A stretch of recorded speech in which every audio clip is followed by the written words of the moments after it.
Hello everyone, Thempire Ian here with more new cards. I'm finally back from convention, so we can finally take a look at the new Asutra cards, and a couple of little one-off cards as well. First up we have Spatial Trunade from Beyond the Brave. Look at that. A new Trunade for a new age. It's a normal spell. You can only activate one card with this card's name per turn, return up to 2 cards on the field of the hand, then each player places cards from their hand on the bottom of the deck in any order equal to the number of cards returned to their hand. This card is interesting. I don't think it's great. So it returns 2 cards to the hand, which is pretty good. That's already good in its face. But you know, it's just good, right? It's 2 compulsory evacuation orders, but it's at a normal spell speed. But it is normal spell, so it's not like you don't have to set it like a compulsory evacuation order, right? So that's pretty good. And then it hand loops them for however many you return to the hand, which is cool. You could also theoretically return stuff to your hand, and you don't have to return the card that's added to your hand to the deck. So you can really just return, if you have a card you don't mind putting back, you can have a card back from your field, which is cool. It's neat. But, you know, you're hand looping yourself in that instance. And in the other instance, again, the opponent doesn't have to put back the card that they add to their hand. So they can really have their choice of it. It's not as crazy as it might first read. It is good, though, I will say. The only activate one card with this card's name per turn also is a little rough for a card like this. I feel like this card has a place in Genesis format. I imagine it might get like, I want to say like 3 points on it, and that would be a reasonable place for it to be. Maybe more. Maybe like 6. 3 to 6, I would say. Seems reasonable for me. But it seems like a decent card. I don't think this is going to see much play in Advanced. But it is interesting. Unless there's like something where you need to return cards in your field to the hand. But I doubt there's anything that requires this unsearchable card that also hand loops you for 1 if you do so. The other problem is, because it only hand loops in accordance with how many cards that return to hand, if you return, say, an extra deck monster, one of the main things you'd want to return to the hand, essentially, one of the main things you want to get off the field, it won't actually return to the hand. So when you do that, they don't get hand looped for that, which reduces some of like the point of the card, right? I feel like if this was like quick effect speed, it might see play in Advanced, but because it's not, you know, I think it could be a Genesis staple. I really do think it could be quite good in Genesis, but Advanced, I don't know. Next up, this one has a full art. It's coming from, what is it called again? The utility toolbox, utility selection. Yeah, utility selection. It seems to be like some sort of thing full of utility cards. I don't know. This one's called Ancient Secrets, though. It features, what is her name? Kagan or something like that.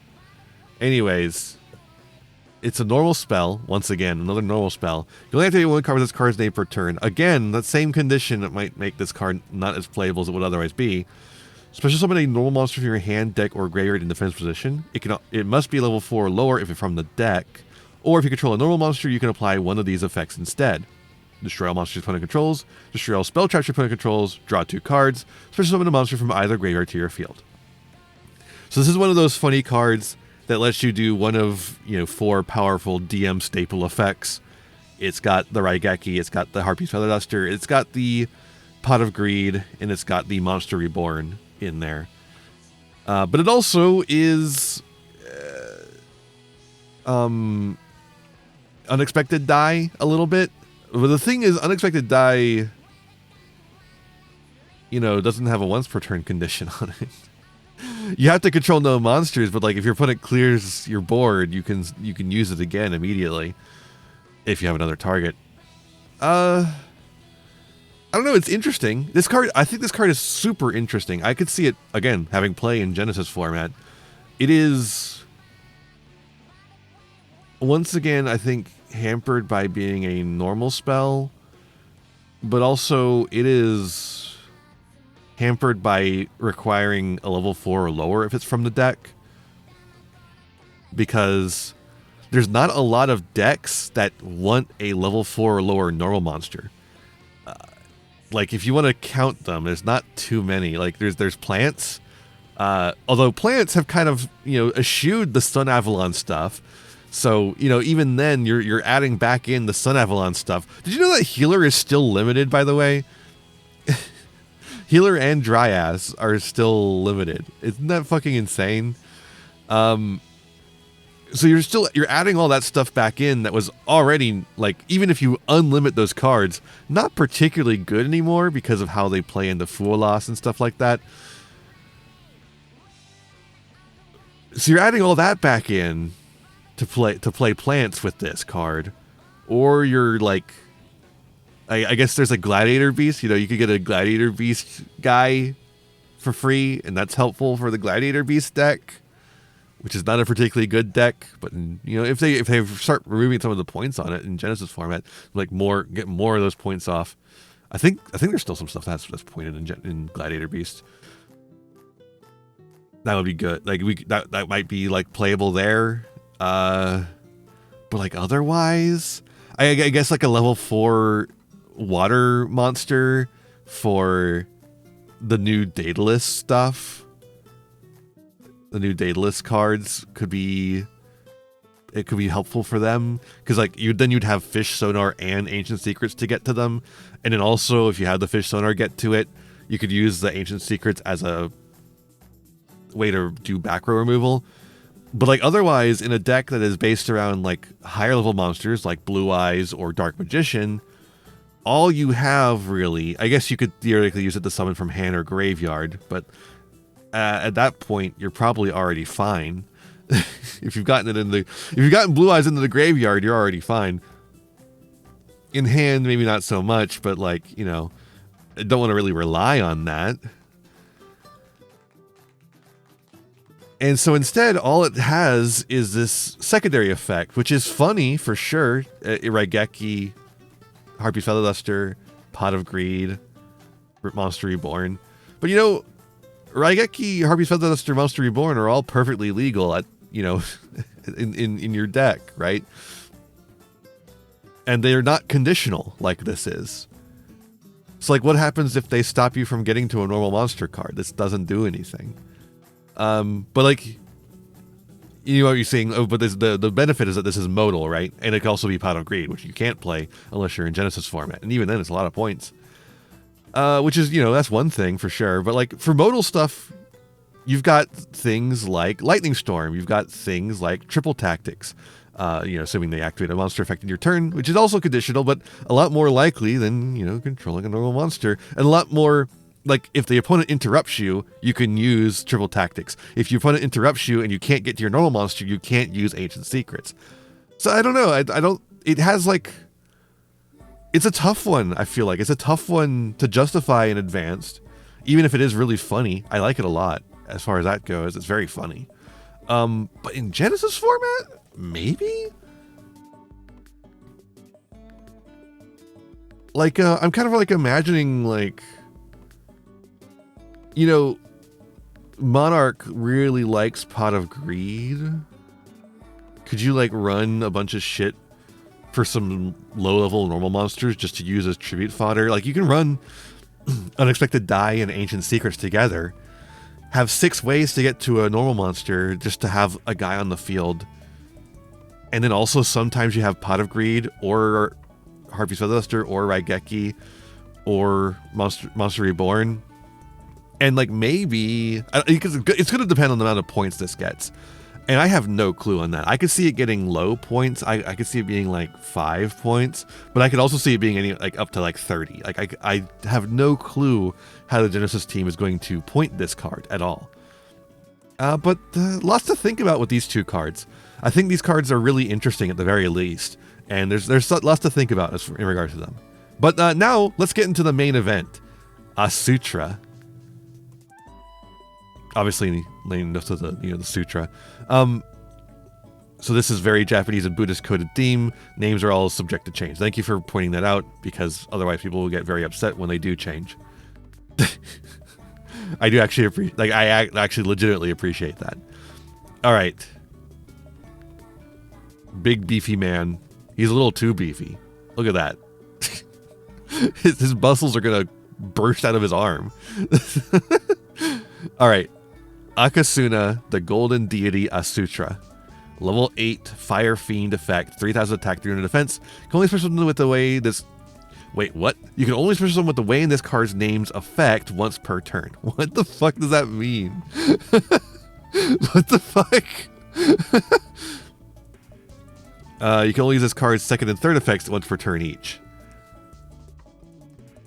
You can special summon this card from your hand by revealing one of your set cards and returning it to the hand or extra deck. Set card to the extra deck, huh? Interesting. Very interesting. Okay, so we're doing set stuff. Special summon this card, revealing one of your set cards and returning it to the hand or extra deck. Interesting. We're trying to make set monsters good again. Not flip monsters, though. This is not a flip monster. It is a set monster, though. During the main phase, quick effect, you can send one trap from your hand. Oh, it could also be traps, but it says extra deck, too, so, you know.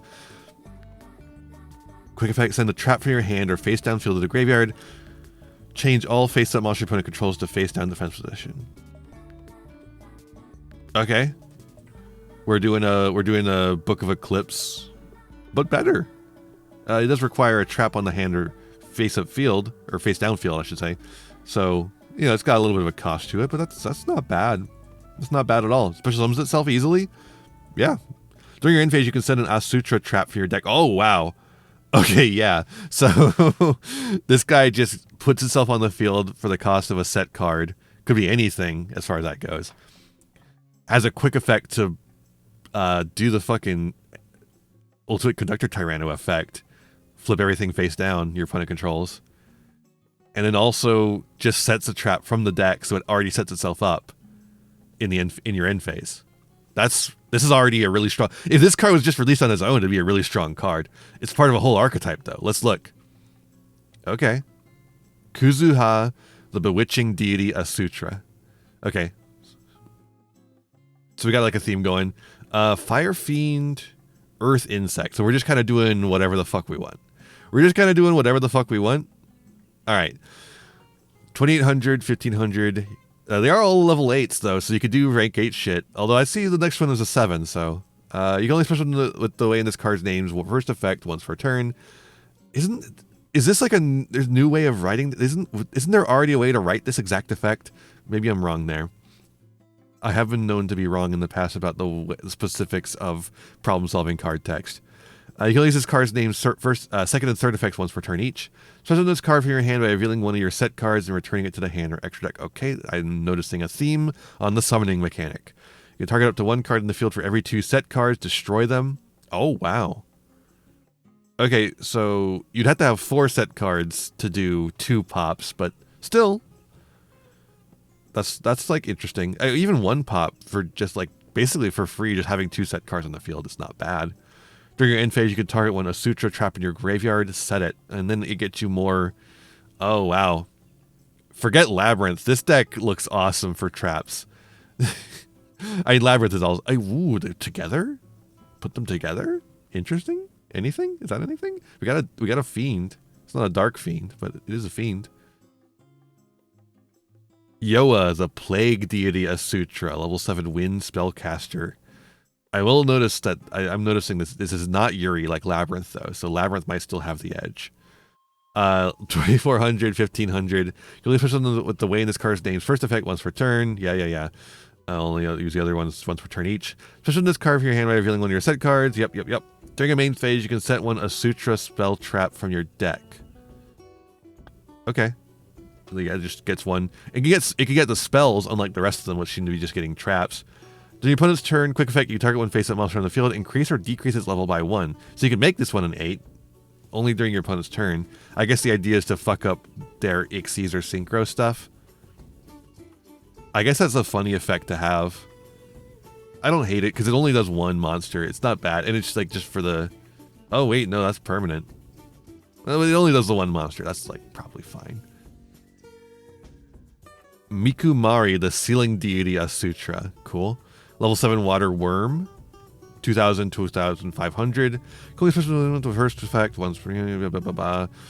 Special on this card by revealing one of your set cards, returning it to the hand. Extra deck. Yep. During your main phase, you can add a non-worm Asutra monster. Just don't add this card. They love doing this, like archetypes that have. It's like instead of having to name the card, you could do this archetype that's all different attributes, every single or typing. Every single one's a different typing. So you just say this typing. It's a little silly. Like it's like why bother doing that?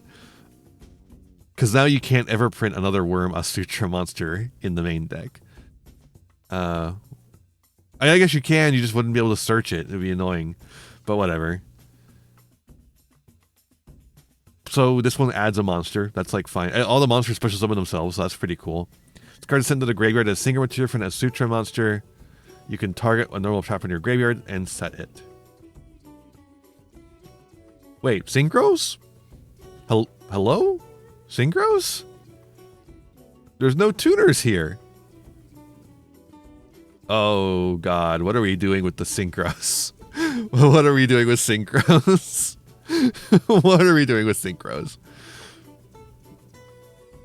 Okay, here's a synchro monster. Asutraja. As in like a sutra and Raja. Asutraja Susanoo. Okay, level 9 Fire Fiend. Another Susanoo card, by the way. Level 9 Fire Fiend Synchro Effect Monster. 3,300. Pretty big stat. And 0 defense. Wow. A tuner and a non-tuner. Or any amount of non-tuners. Okay. How are we making these? You can only use this card's first and second effects once per turn each. Okay. This card is synchro summon. You can banish any number of traps from your graveyard. Banish that many cards in the field. That's powerful. Do we have a quick synchro effect? Feels like we don't, right? Yeah, not so far. During the end phase, you can target up to 2 Asutra monsters and or Asutra traps in your graveyard of banishment. For each of them, add it to your hand or set it. If you targeted 2 cards, return this card to the extra deck. I need to read that one again to understand it. So during the end phase, after you've I assume there's a quick synchro in here, you quick synchro this card into existence. And then in the end phase, you target 2 Asutra monsters or traps in your graveyard or banishment. For each of them, you add to your hand or set it. So you can add the Asutra monsters to your hand and set the traps. Or you can set the Asutra monsters if you want. If you targeted 2 cards, return this card to the extra deck. So you can just target 1 and keep this card in the field if you want to get the big damage. Or you can return it to the extra deck to then synchro summon it again to get that effect again. That's cool. I like that variability. And you're getting 2 monsters, I assume, is going to help you make it the synchro. And then we have Mikumari no Mikoto. Level 8 water worm. It's weird. Susanoo is a fire. But Susanoo is a water deity. Like an ocean, I think, deity in Japanese mythology. And then we have a water one, too. She's really pretty, by the way. I like that. Really pretty. Asutraya instead of Raya. I don't know that one, so don't ask me on that one. Mikumari no Mikoto. Level 8 water worm synchro. You can tell which ones they're evolved from, so to speak. 3,200 2,500. A tuner and 1 or more non-tuners. You can only use this card's name's first effect once per turn. This card is special summon. You can just special summon, not even synchro summon. You can send an Asutra card from your deck to the graveyard, and if you do, send 1 card on the field to the graveyard. So I guess maybe some of the spell traps might have effects in the graveyard. So maybe we'll look at those and see what they have going on that will make this good. But otherwise, it does just send a card in the field to the graveyard, which is pretty good. Opponent activates a monster effect. You can target a Asutra trap in your graveyard. This one's not once per turn, by the way. Or banishment. And if there's 3 or more set cards on the field, you can target a trap in your graveyard instead. Set it. The second effect is not once per turn. If your opponent activates a monster effect, you can target an Asutra trap in your graveyard or banishment. If there are 3 or more set cards on the field, target a trap in your graveyard instead. And it doesn't have to be a Asutra. Set it. Wow. That is not once per turn.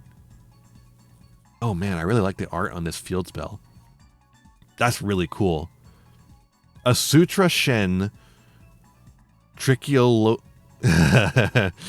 Trichiliocosm. There we go. I got it. Trichiliocosm. Or the other is Trichiliocosm. I can't quite decide if it's supposed to be tri or like tricky. I think there's like some things that have like the tricky kind of thing there. Anyways, not super important. What is important is that it's a field spell, which means you can get off of Hornsaurus. I don't know. I don't know what I'm saying. You can only use the first and second effects of this card's name once per turn. Target any number of your set cards. Add Asutra cards for your deck to your hand with different names from each other equal to the number of those targeted cards that are still face down, except for field spells. Then send those set cards to the graveyard.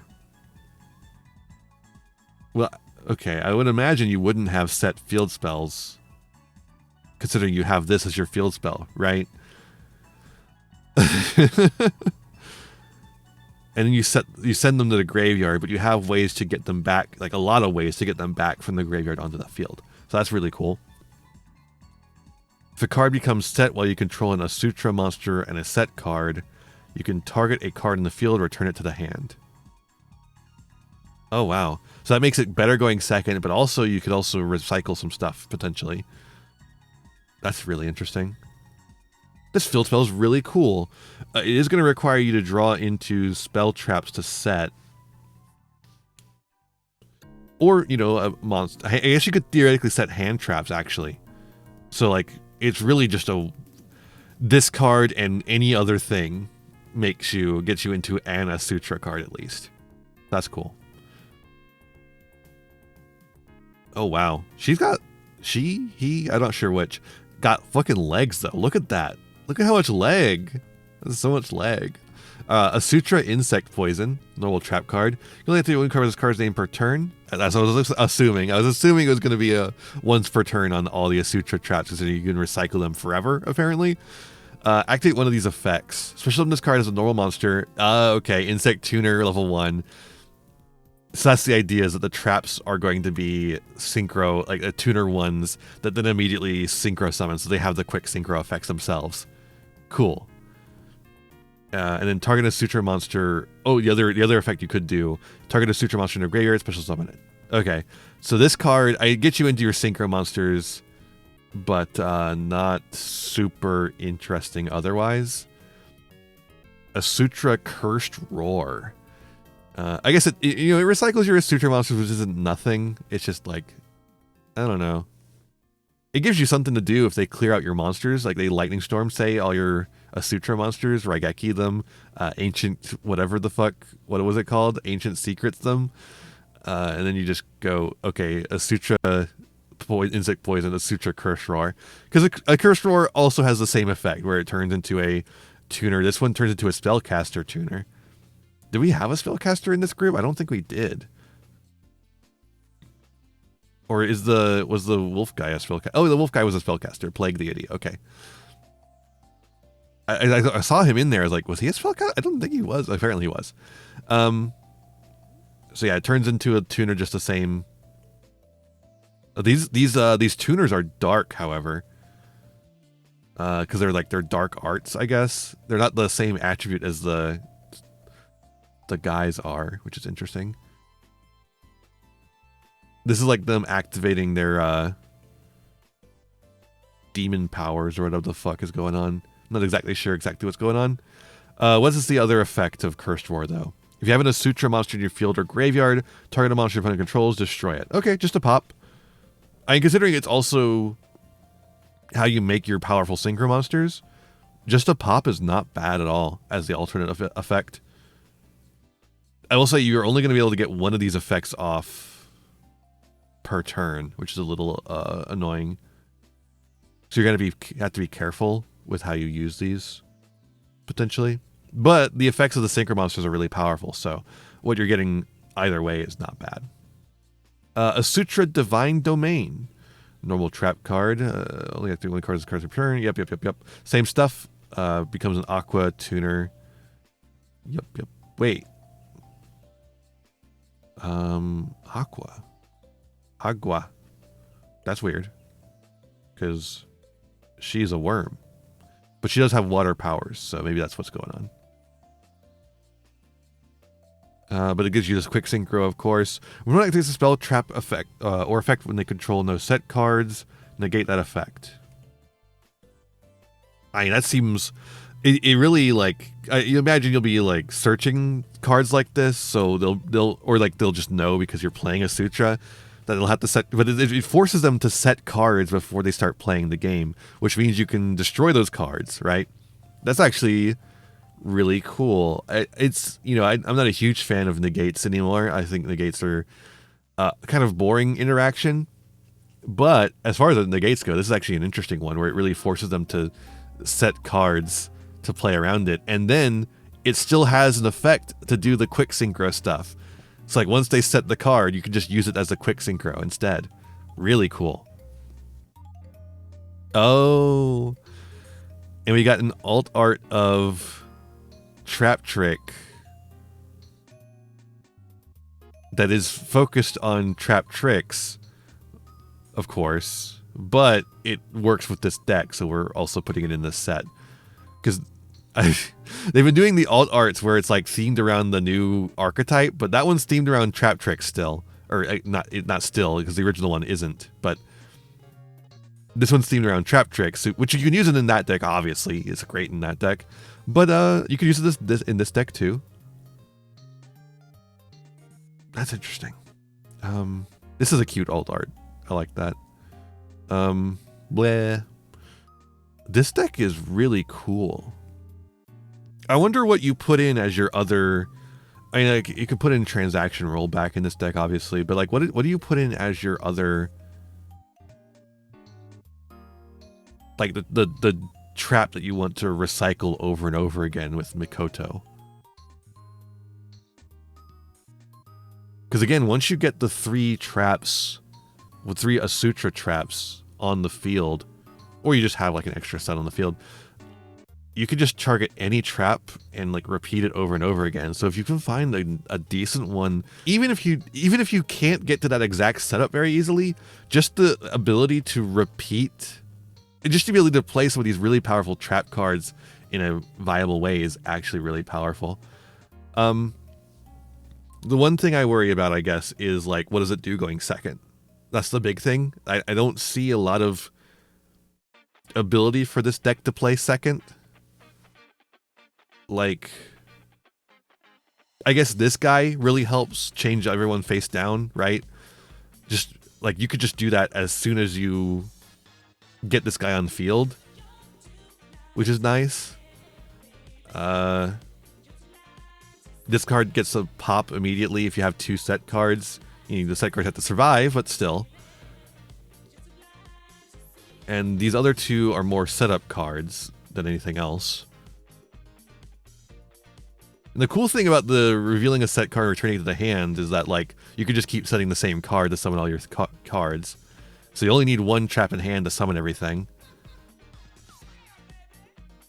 But I worry about you can't get to the synchros because there's no way to make the trap cards able to be activated the turn that they're set, other than with like Trap Trick and Trap Tracks. But Trap Trick and Trap Tracks can't be activated the turn that they're set, right?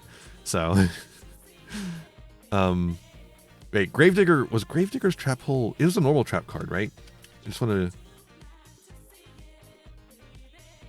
to make sure I'm not. Yeah, okay, there we go. I want to make sure I wasn't missing anything there. So yeah, you can be set with Trap Tracks as well. Wow. But yeah, I think going second is definitely going to be a weakness for this deck. Even though it does have lots of powerful stuff. Like, it's got the better going second field spell. It's got lots of powerful effects on the monsters that don't rely on the trap, on the main deck monsters, don't rely on the traps, which is good for breaking a board and stuff, but you're establishing, like, the way this deck seems to be functioning is less going second and more going first but going second. Like, we're going second and breaking your board, but once we break your board, we're going first, essentially. We're not going to be able to get a whole lot done. Except for, of course, your main deck monsters do have high attack stats, so you can probably get in for lethal if you can break the board enough. But yeah, I do worry about what it's doing going second. and if it's enough. But some decks will just fold if you break their board once. So not a lot of modern decks do, but some decks do. I'm interested to see what these cards do. I really like the idea of looping like a Solemn Judgment, like just have a Solemn Judgment every single turn, or maybe more Solemn Judgments. Like if you have 3 Asutra traps, you can set 2 Solemns that are in your graveyard. Or you can use some of the trap trick stuff too, like Gravedigger's Trap Hole, stuff like that. Yeah. This video has gone on for plenty of time. I probably have more thoughts I can think about these cards, because these cards are really interesting. I like them a lot. I feel like they can pair well with a lot of other archetypes, although they might take up a little too much room in what they are trying to do, because you've got to have stuff to set for them. So there's a lot of stuff, but I feel like there's a lot of stuff you can do with these cards, but I really should probably just call it for here and say this is all I have to say. But let me know what you have to say about these cards down below. You've watched the whole video now, so you're allowed to comment. I think stuff that is just really individually powerful, like Gravedigger's Trap Hole, like the Solemn Judgments, could very easily see some play here. I don't even know if you want to play Trap Trick and Trap Track. They say you can play it with them. You can, but like, do you care if you can't just repeat cards over and over again? It gets you into your Asutra cards, I guess, but they're really, you can get into them pretty easily anyways. I don't know. I guess we'll see how people build them. Let me know how you're going to build these cards. They've been out for a little bit. I'm assuming people have already been working out, tinkering how to build them. So let me know what you're doing with these cards down below, and I'll see you in the next one. Bye-bye. Hey there, thanks for watching. I hope you enjoyed this video. I got a lot more for you if you want them. Just hit that subscribe button and ring the bell to get notifications. I'd also appreciate if you left me a like and a comment, and maybe shared the video around with your friends. You can also follow me on all the usual social media sites, and find my other YouTube channels and Twitch channel by checking out my website in the description below for all those links. My videos are funded by my patrons, Ko-fi subscribers, and YouTube members whose names you'll see scrolling by in these credits here. For just $1 a month, you too can find yourself here, trapped in my end screen for all eternity, among other benefits. In particular, I'd like to thank Jeremy Coatney, Frog Prince Michael, Beastsman, Beelzis, Fleakill, Fire Mizumi, Golden Nova, Haru Hayes, Squish, and the almighty Ferret Lord. A big thanks to all my other patrons and to my little community as a whole. Remember to be kind to yourselves, be kind to others, and have a wonderful whatever time it is for you. Bye!